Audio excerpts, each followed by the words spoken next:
Vətəndaş mövqeyimlə Rayət İmam Əliyev.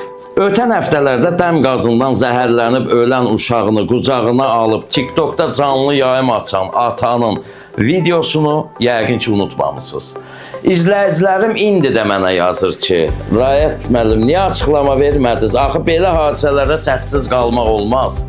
Açığını deyim, mənə görə bu hadisəni işıqlandırmaq özümüzü dünyaya rəzil etməkdən başqa bir şey deyildi. Madam ki, fikirlərimi bilmək istəyirsinizsə, eybi yox, deyim. Çox maraqlıdır, mənə çatmır. Bir ana ölən uşağının cəsədini necə video çəkə bilər? Bir ata ölən uşağı qucağında necə TikTokda canlı yayım aça bilər? Kişinin iki həyat yoldaşı da bir evdə qalır. İkisini də bir evdə saxlayır. Hər iki evliliyindən 12 uşağı olub. Üçü əvvəl ölüb, biri təzə ölüb, birini kiməsə hədiyyə pay verib. Deyilənə görə arvadlarından biri də hamilədir.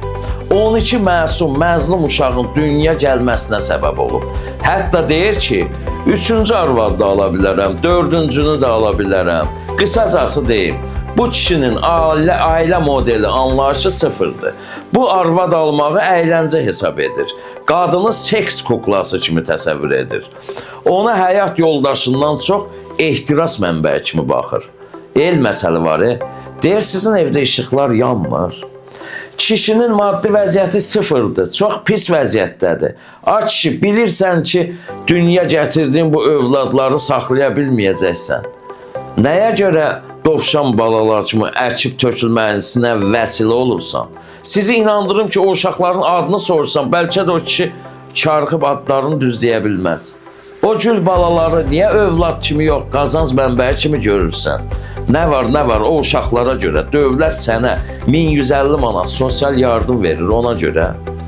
Qazanc mənbəyi niyə dedim? Çünki atıya sual verirlər ki, neçə uşağın var? Deyir, 9 dənə.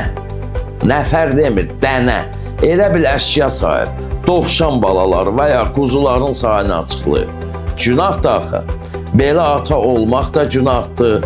Belə övladların dünya gəlməsi də günahdır.